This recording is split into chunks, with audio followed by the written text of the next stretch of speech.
Anyway, so let's move on. We're going right through these trailers here. This is right from Marvel Entertainment, the second, if I'm not mistaken, full trailer for Love and Thunder, the fourth Thor movie. It's a little weird talking about the fourth entry in a Marvel franchise that is not like branded Avengers, like how do we have Thor as the only, original Avenger that actually got a fourth film? I mean,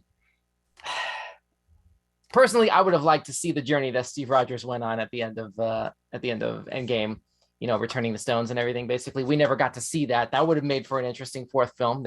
I'm sure there's plenty of fandom and fan fiction out there to cover that, but I don't know. Apparently, we're just getting this instead, which I'm not complaining, to be clear. And so let's go ahead and take a look. Here's the second trailer for Thor: Love and Thunder. Kids, get your popcorn out. Let me tell you the story of the space Viking, Thor Odinson. He was no ordinary man. He was a god. After saving planet Earth for the 500th time, Thor set off on a new journey. Well, he got in shape. He went from dad bod to god bod. And after all that, he reclaimed his title as the one and only That's so Thor. petty. Basically just yanked it out. Oh, spoke too soon. Yeah, I know that's the rest of the scene, but...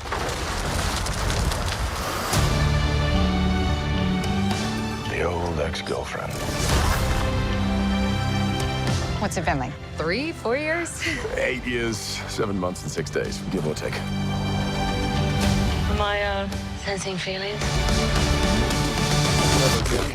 Guns now. Well, you're right. The only ones who gods care about is themselves. So this is my vow. I heard about this. All gods will die.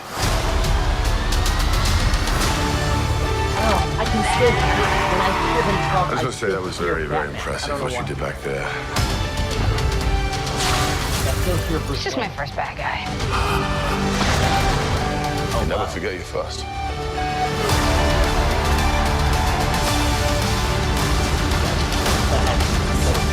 I'm not like the other gods of kill.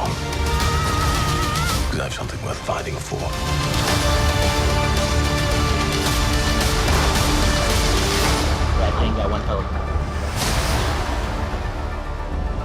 Let's see who you are. And take off your disguise. Yeah, yep. And flick.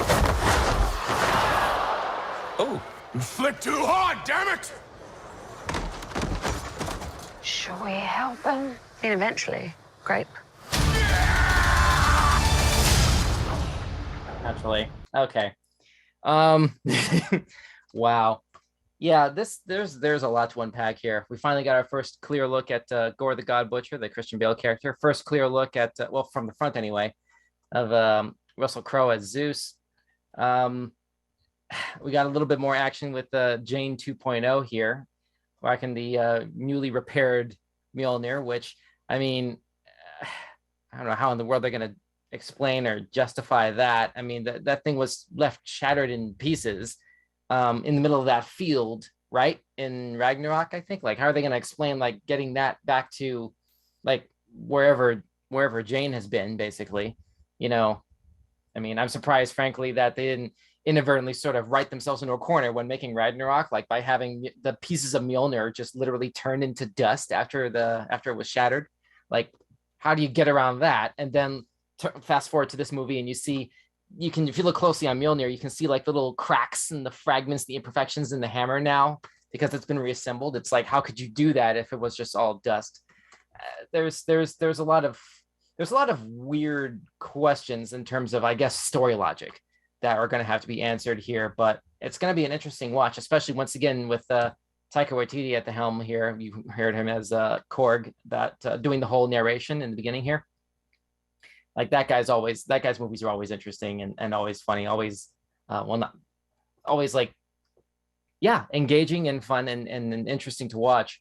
And really what he did with Ragnarok was incredible. Like nothing short of like groundbreaking, quite frankly, in terms of like just basically helping a franchise do a complete and total tonal 180, because Thor was not zany road comedy, basically, not even by the most generous stretch of the imagination for those first two films. And yeah, this is apparently going in a significantly different direction here for Love and Thunder. We will see how that plays out when that movie comes out on June 8th. So there we go. Let's go ahead and move on